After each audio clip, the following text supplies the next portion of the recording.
சிம்ம ராசிக்காரர்களே, அமைதி என்பது கோழைத்தனம் அல்ல, அது கடலை விட ஆழமான வலிமையாகும். அதனால தாங்க சில இடங்கள்ல, சில நேரங்கள்ல, சில இடத்துல நீங்க அமைதியாக இருப்பீங்க. ஆனால் முக்கியமான இடத்துல எதை பேசணுமோ அதை விரும்பி பேசுவீங்க. எங்கேயும் எதுலேயும் உங்கள் வேலைகளை கச்சிதமாக முடித்து காட்டக்கூடிய சூட்சமதாரிகள் நீங்கள் தாங்க. புது புது சிந்தனைகள், புது புது எண்ணங்கள், புது புது கோணங்களில் உலகத்தை சந்தித்து வரும் சிம்ம ராசி அன்பர்களே, இதுக்கெல்லாம் நிறைய டிக்ஷனரி எடுத்து நிறைய படிக்க வேண்டிய கட்டாயம் வந்துருச்சு அப்படின்னு கூட சிம்ம ராசிக்காரவங்க யோசிக்க வேண்டிய நேரம்.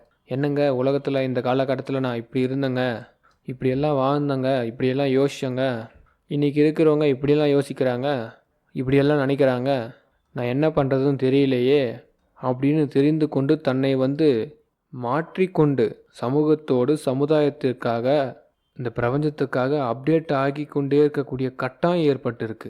இந்த பழைய பஞ்சாகம் சொல்லுவாங்க, இது நிறைய இடத்துல சிம்மத்துக்கு உண்டு. அதே கோபம், அதே அந்த தைரியம், இதெல்லாம் எப்போயுமே இருக்கும்.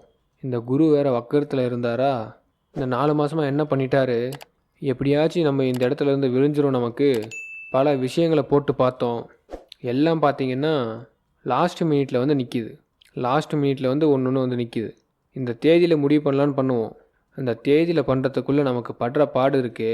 இந்த நிமிஷம் நம்ம ஒரு விஷயத்தை தெரிஞ்சுக்கணும், நமக்கு தடை இருக்குன்னா ஏதோ ஒன்று நம்ம பழைய பஞ்சாகம் மாதிரி யோசிக்கிறோம், அது அப்டேட் உள்ள பிள்ளைகளுக்கு புரியலை.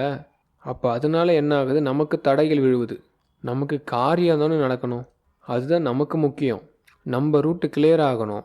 அப்போ நம்ம குடும்பத்தில் உள்ளவங்களுக்கு நம்ம தடையாக இருக்கக்கூடாது, நம்மளை நம்பி இருக்கிறவங்களுக்கு தடையாக இருக்கக்கூடாது. என்னடா நினைக்கிறீங்க, எதை வேணால் செய்யுங்கடா, எல்லாத்துக்கும் நான் பச்சை கொடி காட்டுறேன்டா, அவ்வளோதான். பொதுவாக சிம்மத்திற்கும் பச்சைக்கும் ரொம்ப இது உண்டு. பச்சை கலர் சிம்மத்துக்கு நிறைய பேர் சொல்ல மாட்டாங்க. க்ரீன் சில இடத்துல நீங்கள் யூஸ் பண்ணிங்கன்னா வேறு லெவலில் கொண்டு போகும்.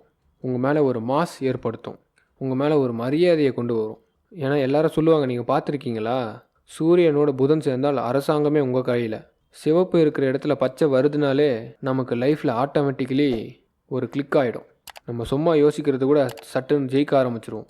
ஆனால் பச்சையை எப்படி யூஸ் பண்ணணும்னு இருக்குது, அதை தெரிஞ்சுக்கிட்டு யூஸ் பண்ணுங்கள். நம்மளுடைய உடம்பில் பச்சையை கொண்டு வரலாம், நம்ம இருக்கக்கூடிய இடங்களில் பச்சையை கொண்டு வரலாம். இது என்னென்னா ஒரு மாஸ் என்ட்ரியை கொடுக்கும். நம்மளை மீறி நம்மளுடைய பயணம் நல்லா இருக்கும். நம்ம ஒன்று நினைக்கிறோன்னா அது தானாக மக்கள்கிட்ட கொண்டு போய் சேர்த்துரும். ஏன்னா உங்களுக்கு ராசிக்கு 2வது வீடு புதன். என்றைக்குமே வாழ்க்கையில் நல்லது கெட்டதை தீர்மானிக்கிறவன் யார் தெரியுமா, பக்கத்து வீட்டுக்காரன் தான். நம்ம யார்கிட்ட காலையில் ஏஞ்சி பேசுகிறோமோ, யார் முகத்தில் முழிக்கிறீங்களோ அதுபடி தான் வாழ்க்கை நடக்கும். இந்த சகுனம்னு ஒன்று சொல்லுவாங்க, அது உண்மையாக பொய்யான்னு என்கிட்ட பல பேர் கேட்பாங்க. சகுனன்றது உண்மை. இன்றைக்கி ஒரு இடத்துக்கு கிளம்பி போகும்போது எதிர்க்க ஒரு தத்திரமான ஒரு ஆள் வந்தாங்கன்னா அது நல்லா இருக்காது, அதுதான் உண்மை. பணம் காசு அப்படின்றதெல்லாம் நீங்கள் பார்க்கக்கூடாது. ஒருத்தன் உங்ககிட்ட ரொம்ப நெகட்டிவாக பேசுவான், அவன் முன்னாடி வந்தானா அந்த காரியமே முடிஞ்சு போயிடும், எப்போயே தெரிஞ்சிடும். ஒருத்தர் ரொம்ப பாசிட்டிவாக போவான், நல்லா எதிர்த்து அவன் முன்னாடி போங்க, சக்ஸஸ் ஆகிடும். இது உணர வைக்கும். இந்த சிம்மத்துக்கு இந்த நேரம் இது உணர வைக்கும். குரு வக்கரத்திலிருந்து நிவர்த்தி ஆகும்போது, குரு ஆல்ரெடி உங்கள் ராசிக்கு நட்பானவர். அப்போ என்னென்னா, குரு சில நண்பர்கள் மூலியமாக உங்கள் காரியங்களை எளிமைப்படுத்த போகிறாரு. தடை விழுந்திருக்குங்க, கஷ்டப்பட்டிருக்கீங்க, முடியாமல் நிற்குதுங்க, எல்லாமே பெண்டிங்கில் நிற்குதுங்க, ஏதாச்சும் ஒன்று முடிக்கணுங்க. மைண்டு அந்த அளவுக்கு நம்ம திங்கிங் இருக்குன்னா, இந்த நேரத்தில் ஒரு நண்பர்கள் மூலியமாக, ஒரு குருமார்கள் மூலியமாக, பெரியவங்கள் மூலியமாக அவங்கள நீங்கள் அனுசரிக்கிறதுனால உங்களுக்கு கதவுகள் திறக்கப்படுகிறது. ஜி பூம்பா, அவ்வளோதான். இந்த மந்திரத்தை சொன்னால் கதவு திறந்துடும். இது சொல்கிறதுல என்ன பிரச்சனை, உங்களுக்கு சொல்லிட்டு போவோம். நமக்கு வேண்டியது கதவு திறக்கணும். இதை மட்டும் நீங்கள் கண்டிப்பாக ஃபோக்கஸ் பண்ணுங்கள். நல்ல நேரத்தை நீங்கள் சரியாக பார்க்கலாம். இந்த காலகட்டத்தில் ஞாயிற்றுக்கிழமை, ஒவ்வொரு ஞாயிற்றுக்கிழமையும் சிவனை வழிபாடு பண்ணுங்கள். ஏதாச்சும் ஒரு பிரார்த்தனையை சிவன் இடத்துல வைங்க. ஞாயிற்றுக்கிழமை சிவனாண்ட போங்க, அடுத்த வாரம் எதையாச்சும் எனக்கு நடத்தி கொடுக்கணும் அப்படின்னு கேளுங்க. நியாயமான விஷயத்தை சொல்லிட்டு வாங்க. நிச்சயமாக அந்த காரியம் 50% நடந்திருக்கும். அதுக்கு அடுத்த நாள் 15வது நாள் அந்த காரியம் முழுமையாக முடிஞ்சிருக்கும். இதை நீங்கள் செஞ்சு பாருங்கள். இது என்ன காசா பணமா, சாமியோட கனெக்ட் ஆக சொல்கிறேன், அவ்வளோதான்.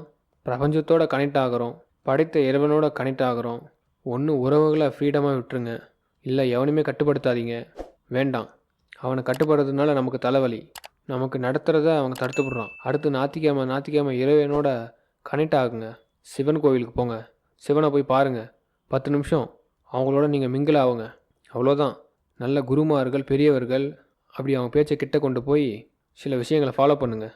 எஸ், குரு வக்ர நிவர்த்தி உங்களுக்கு சாதகம். நம்ம அழகாக ஒரு விஷயத்தை பற்றி இன்றைக்கி பேச போகிறோம். அதில் ரொம்ப முக்கியமாக நடைமுறை வாழ்க்கையில் இருக்கக்கூடிய சின்ன சின்ன சிக்கல்களை எப்படி சமாளிக்கிறது அப்படின்றது தான் நம்ம இன்றைக்கி பேச போகிறோம். இதில் முதல்ல இந்த உலகத்தில் யாராச்சும் வழி நடத்துனாங்க அப்படின்னா நம்ம ரொம்ப சீக்கிரமாக முன்னேற முடியும்.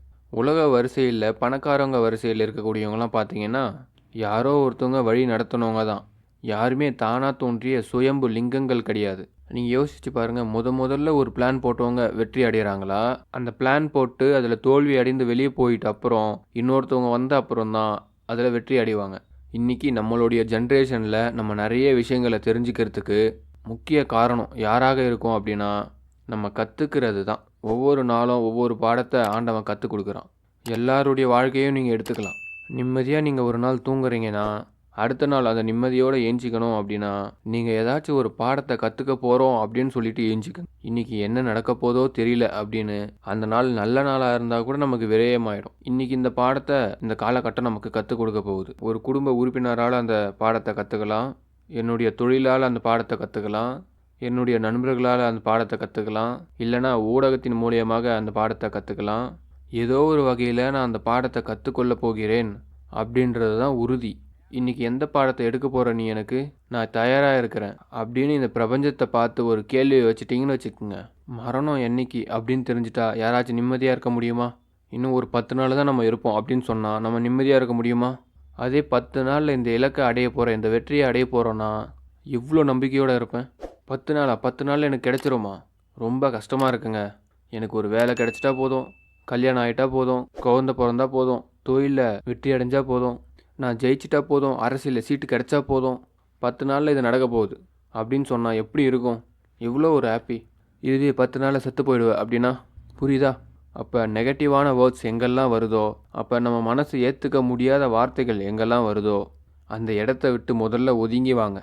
இந்த உலகம் ஒரு சவால், இந்த பாடத்தை நான் ஒரு பாடமாக ஏற்றுக்கொள்கிறேன் அப்படி ஒரு சபதம் எடுத்து ஒவ்வொரு நாளும் பொழுது விடியும் போது நம்பிக்கையோடு எழுஞ்சி பாருங்கள். நமக்கே ஒரு ஆச்சரியமாக இருக்கும், இன்றைக்கி நான் வெற்றி பெற்றுவேண்டா, சமாளிச்சிடுவேண்டா அப்படின்னு. இதுதாங்க வாழ்க்கை. அப்போ இதெல்லாம் நமக்கு யார் தருவா? அப்படிப்பட்ட குரு உங்களுக்கு அற்புதமான விஷயங்களை இந்த காலகட்டத்தில் கொடுப்பார். நீங்கள் எல்லாருமே என்னுடைய உறவுகள், நீங்கள் எல்லாருமே என்னுடைய நண்பர்கள். ஒரு நண்பனாக, ஒரு குருவாக நான் என்றும் உங்களோட தொடர்பில் இருப்பேன். என்றைக்குமே நீங்கள் தன்னம்பிக்கையோடு இருக்கணும். நம்ம வாழ்க்கையில் பல டிஸ்டர்பன்ஸ் வரும், நிறைய டிஸ்டர்பன்ஸ் வரும், மனசில் அழுத்தங்கள் வரும், திருத்தங்கள் வரும். இதெல்லாம் நம்மளால தான் வருமானு கேட்டால் பக்கத்தில் இருக்கக்கூடியவங்களால் வரும். அவங்க ஏதாச்சும் சொல்லக்கூடிய வார்த்தைகள் நமக்கு ரொம்ப வலியை கொடுக்கும். நமக்கு வலி இருக்குன்னே அவங்களுக்கு தெரியாமல் அவங்க ஈஸியாக கடந்து போயிடுவாங்க. அதை நம்மளால் கடந்து வர முடியாது, நம்ம சிக்கிப்போம். நம்ம பட்ட ஆசைகள், நம்ம பட்ட ஏதோ ஒரு நம்பிக்கை, நம்ம ஒரு விஷயத்தை நம்பும்போது அது ஈஸியாக இருக்கும்னு நினைப்போம். அது போக போக ரொம்ப டஃப்பாக இருக்கும். இப்படியெல்லாம் இருக்கக்கூடிய நேரத்தில் தான் இறைவனை ரொம்ப நம்ம வழிபாடு பண்ணணும். இந்த உலகத்தில் நல்ல சக்தின்னு ஒன்று இருக்குது, கெட்ட சக்தின்னு ஒன்று இருக்குது. கெட்ட சக்தியை பற்றி நம்ம நினைக்க வேண்டாம், நல்ல சக்தியை பற்றி நம்ம நினைப்போம். நல்ல சக்தியை நம்ம எப்படி கொண்டு வரணும்னா நல்லவர்களோடு பேசுவது, நல்லதை பேசுவது, நல்லதை நினைப்பது. ரொம்ப சிம்பிளாக தெரிஞ்சுக்குங்க. வாயிலிருந்து வரக்கூடிய வார்த்தைகளை விட மனசில் நினைக்கக்கூடிய எண்ணத்துக்கு அதிகம். அந்த எண்ணத்தை அறிந்தவன் தான் இறைவன். இறைவன் அப்படின்னா மனசில் இருக்கக்கூடிய விஷயத்தை அறிந்தவன். அதனால் அந்த எண்ணத்தை என்ன பண்ணுவான், அப்படியே ஆகட்டும் அப்படியே ஆகட்டும்னு சொல்லிக்கிட்டே இருப்பான். அப்போ எண்ணத்தில் இப்போதைக்கு நல்ல விதையை போடுவோம். நம்ம நேயர்கள் என்றைக்குமே குரு அருளை பெற்றவர்கள். நிச்சயமாக நம்ம என்றைக்குமே உங்களுக்கு துணையாக இருப்போம். கவலைப்படாதீங்க, நல்லதே நடக்கும். நன்றி.